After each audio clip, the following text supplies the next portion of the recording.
Semuanya, perkenalkan, saya atas nama Dewi Sartika Ledo dengan NIM 331201112. Saya dari program studi akuntansi Fakultas Ekonomika dan Bisnis semester 3 kelas C. Saya dari Universitas Katolik Widya Mandira Kupang. Di sini saya akan membahas sedikit terkait resume saya mengenai rekonsiliasi bank. Yang pertama-tama perlu kita bahas adalah hal-hal yang menimbulkan perbedaan dapat digolongkan sebagai berikut. Yang pertama, elemen-elemen yang oleh perusahaan sudah dicatat sebagai penerimaan uang tetapi belum dicatat oleh bank. Itu ada 3. Yang pertama, yaitu setoran yang dikirimkan ke bank pada akhir bulan tetapi belum diterima oleh bank sampai bulan berikutnya, yakni setoran dalam perjalanan. Yang B, setoran yang diterima oleh bank pada akhir bulan tetapi dilaporkan sebagai setoran bulan berikutnya karena laporan bank sudah terlanjur dibuat, atau setoran dalam perjalanan. Yang C, uang tunai yang tidak disetorkan ke bank. Kita masuk ke elemen yang kedua, yaitu elemen-elemen yang sudah dicatat sebagai penerimaan oleh bank tetapi belum dicatat oleh perusahaan itu sendiri. Itu ada 2. Yang pertama atau A, yaitu bunga yang diperhitungkan oleh bank terhadap simpanan tetapi belum dicatat dalam buku perusahaan atau jasa giro itu sendiri. Yang B, penagihan wesel oleh bank sudah dicatat oleh bank sebagai penerimaan tetapi perusahaan belum mencatatnya.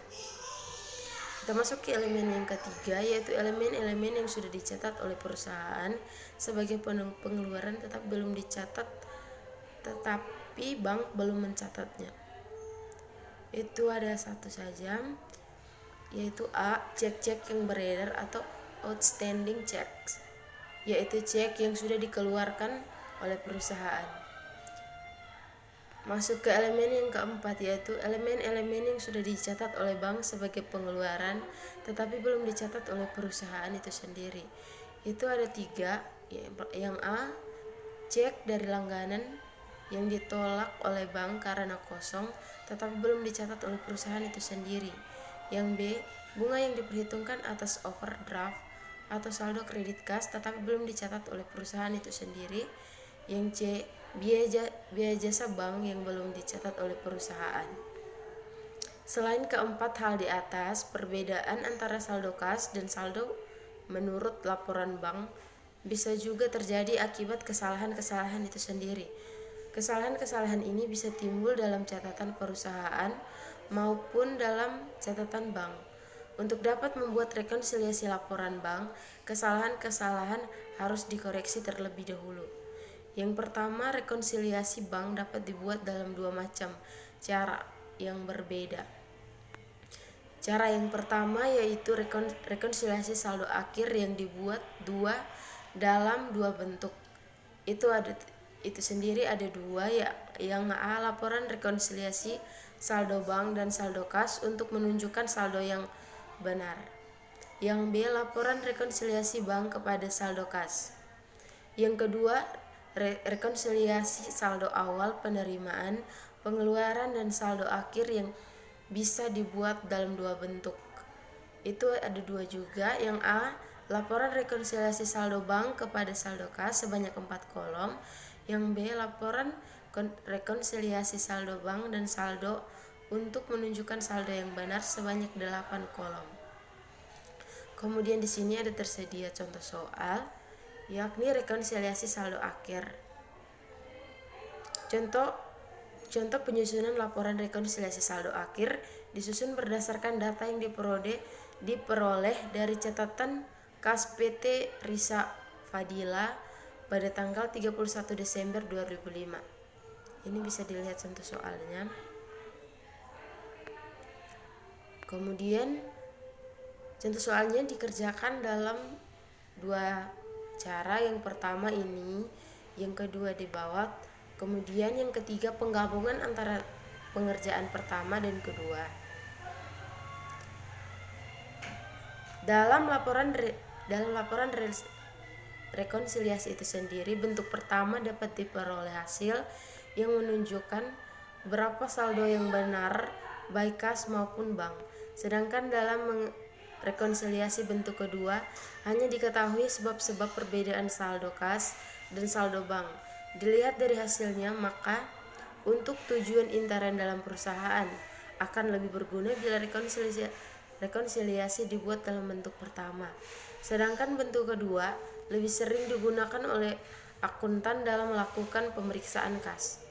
Sesudah membuat rekonsiliasi, perusahaan harus mencatat elemen-elemen yang mempengaruhi saldo kas. Elemen-elemen itu sendiri dengan mudah dapat dilihat dalam rekonsiliasi bentuk pertama, yaitu mengenai jasa giro, biaya bank, dan koreksi kesalahan penerimaan. Tetapi bila rekonsiliasinya dibuat dengan bentuk kedua, pemegang buku masih harus meneliti elemen-elemen yang mempengaruhi kas yang perlu dicatat. Sebab hasil rekonsiliasi di atas dalam buku-buku PT Risa Fadila dibuat jurnal sebagai berikut. Ini adalah contoh jurnal dari buku-buku PT Risa Fadila, yaitu kas pada pendapatan jasa giro sebesar Rp8.900.000 dan macam-macam biaya umum pada kas sebesar Rp1.600.000, kemudian piutang pada kas sebesar Rp900.000. Jumlah yang di atas dapat digabungkan dalam satu jurnal sebagai berikut. Kas sebesar Rp6.400.000, kemudian kas pada macam-macam biaya umum sebesar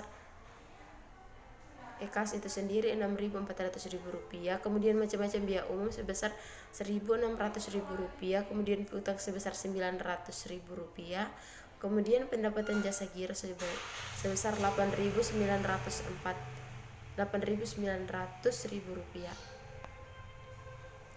Rekonsiliasi saldo awal, penerimaan, pengeluaran, dan saldo akhir. Rekonsiliasi seperti ini biasanya dilakukan oleh akuntan pemeriksa atau auditor sebagai alat pengujian yang menyeluruh terhadap transaksi-transaksi kas. Dalam bentuk ini, saldo awal dan saldo akhir akan diketahui perbedaan jumlah penerimaan dan pengeluaran antara bank dengan catatan kas.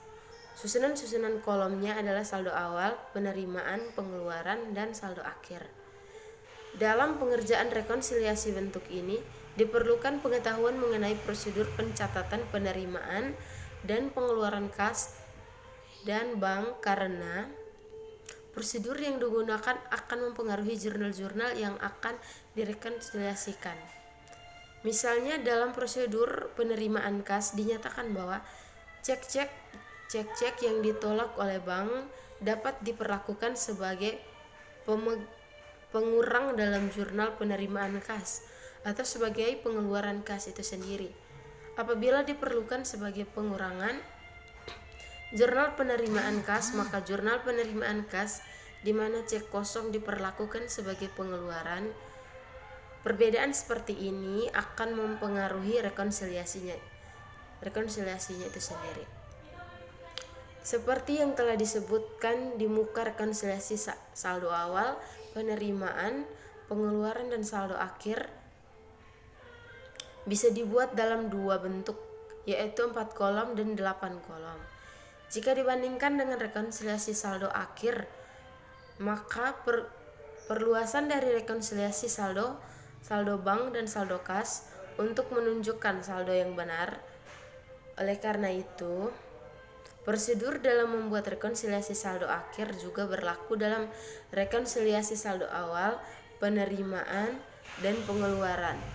Dan saldo akhir hanya yang terakhir lebih kompleks.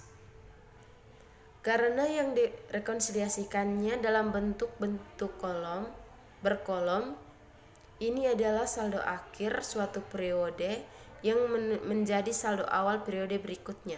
Misalnya Desember dan akhir Januari, penerimaan dan pengeluaran Januari serta saldo akhir Januari, maka setiap elemen dalam rekonsiliasi ini akan mempengaruhi dua sektor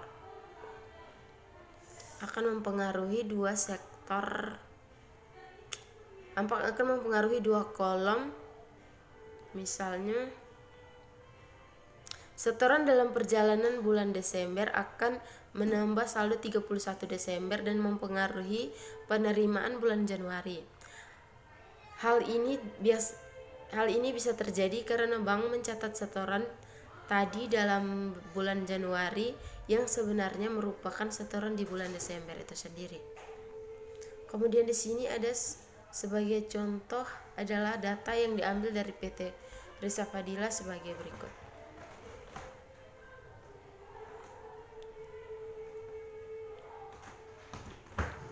Kemudian ada dalam bentuk tabel, tapi tabelnya dijelaskan sebanyak 3 kali.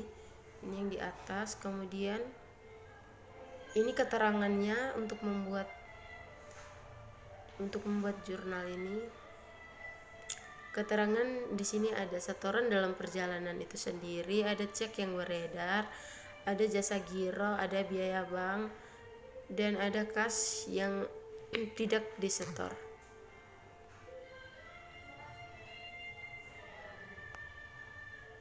Kemudian ada kas yang tidak disetorkan, kemudian cek kosong, ada koreksi penerimaan, semuanya sama. Kemudian di sini juga akan dibuat sesudah penyusunan rekomendasi laporan bank perlu dibuat jurnal.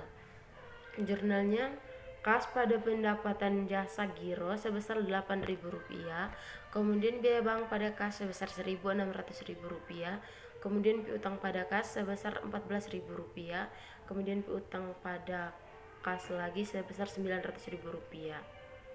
Jurnal koreksi di atas dapat juga dibuat menjadi satu jurnal gabungan sebagai berikut, yaitu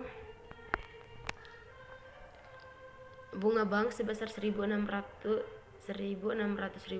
kemudian piutang itu sendiri sebesar Rp14.900.000, kemudian pendapatan jasa giro sebesar Rp8.000, kemudian kas sebesar Rp8.500.000.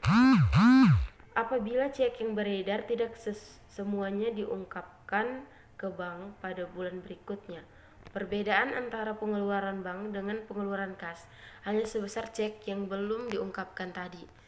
Perbedaan ini juga mempengaruhi saldo bank dengan saldo kas.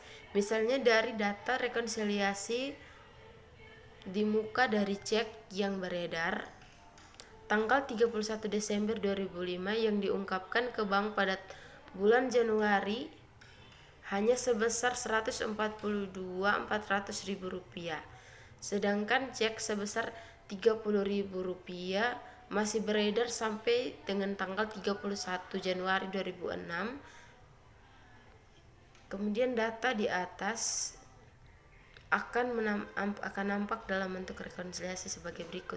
Di sini ada buat sebuah tabel yang ada keterangan saldo 31 Desember 2005, penerimaan Januari 2006, pengeluaran Januari 2006, dan saldo akhir di 31 Januari dan saldo 31 Januari 2006. Di sini yang masuk yaitu perlaporan bank sebesar Rp381.100.000 masuk ke saldo 31 Desember 2005. Kemudian cek yang beredar yang masuk di saldo 31 Desember 2005 hanya 31 Desember sebesar Rp142.400.000.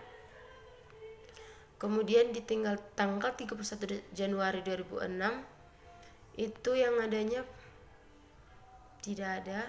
Kemudian yang masuk pada tabel kolom penerimaan jurnal Januari 2006 itu yang masuk cuma perlaporan bank sebesar Rp1.408.700.000. Kemudian yang masuk pada kolom pengeluaran Januari 2006, di sini perlaporan bank sebesar Rp1.243.100.000. Kemudian 31 Desember 2005 sebesar Rp142.400.000. Kemudian pada tanggal 31 Januari 2006 sebesar Rp161.200.000. Kemudian yang masuk pada saldo 31 Januari 2006 itu sendiri sebesar Perlaporan banknya sebesar Rp546.700.000, kemudian di 31 Desember 2005 sebesar Rp30.000, kemudian pada 31 Januari 2006 itu sendiri sebesar Rp161.200.000. Saldo baik tanggal 31 Desember 2005 lebih besar sebesar Rp172.400.000 dibandingkan dengan saldo kas pada tanggal yang sama. Pengeluaran bank bulan Januari 2006 lebih besar Rp142.400.000 dibandingkan dengan pengeluaran kas pada bulan yang sama, sehingga saldo bank tanggal 31 Januari lebih besar Rp30.000 dibandingkan dengan saldo kas pada tanggal yang sama. Agar catatan bank sesuai dengan catatan kas, maka saldo bank bulan Januari dikurangi sebesar Rp142.400.000 dan saldo bank tanggal 31 Januari 2006 dikurangi Rp30.000. Dengan kata lain, saldo cek yang beredar tanggal 31 Desember 2005 sebesar Rp30.000 dan cek-cek yang dilakukan pada bulan Januari 2006 sebesar Rp161.200.000. Kemudian di sini juga ada contoh soal dalam bentuk tabel rekonsiliasi saldo awal, penerimaan, pengeluaran dan saldo akhir 8 kolom. Ini ada tabel, kemudian ada keterangannya di bawah. Oke. Kemudian di yang berikutnya masih 8 kolom, ada tabel dan keterangannya. Kita bahas terakhir saja. Rekonsiliasi 8 kolom di atas dapat juga dibuatkan laporannya dengan bentuk yang berbeda seperti yang di bawah ini. Berikut ini adalah mencatat saldo yang benar, sehingga merupakan rekonsiliasi 8 kolom. Perbedaannya adalah di dalam cara penyajian, yaitu 4 kolom di atas dan 4 kolom di bawah. Karena bentuknya seperti ini, walaupun prinsipnya adalah sama dengan rekonsiliasi 8 kolom. Di sini diambil contoh dari PT Risa Fadila, laporan rekonsiliasi saldo awal, penerimaan, pengeluaran, dan saldo akhir 31 Januari 2006 itu sendiri. Di sini ada tabelnya, kemudian di sini ada keterangannya. Ini teman-teman tabelnya, bisa dilihat tabelnya begini. Penjelasannya, apabila cek beredar tidak semuanya diungkapkan, maka sama seperti penjelasan di atas. Jika membuat laporan rekonsiliasi bank, maka pekerjaan selanjutnya adalah membuat jurnal koreksi agar rekonsiliasi bisa menunjukkan jumlah yang benar. Jurnal koreksi dibuat pada tanggal 31 Januari 2006, sama dengan hal koreksi yang dibuat dalam rekonsiliasi 4 kolom di muka. Selisih yang berikut selisih antara kas. Jika jumlah uang yang ternyata tidak sesuai dengan catatan kas, maka sekalipun dicatat dalam rekening, selisih kas dan rekening lawannya adalah rekening kas. Apabila saldo selisih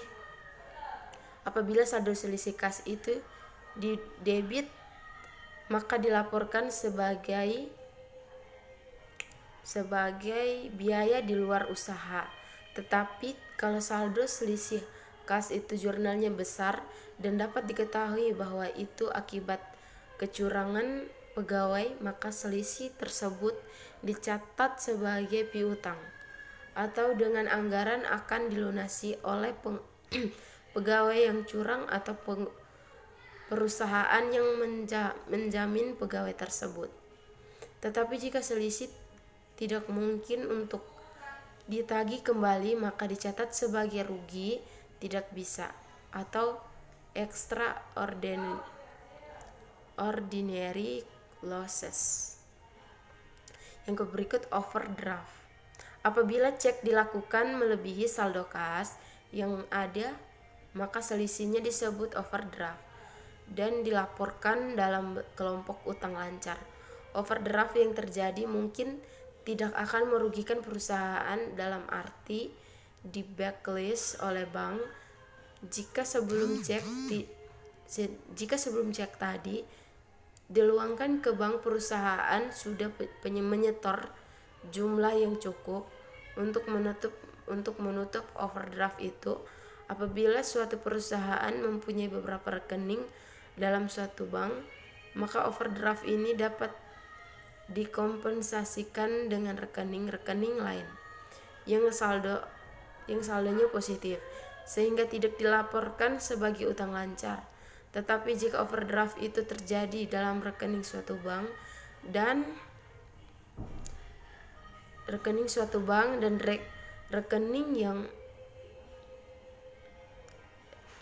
yang saldonya positif terdapat pada bank lain, maka overdraft itu tetap dicatat sebagai utang lancar dan saldo kas yang positif dilaporkan dalam kelompok aktiva lancar. Itu sekian saja hasil presentasi dari resume saya yang terkait rekonsiliasi bank itu sendiri. Oke, selamat pagi semuanya. Terima kasih.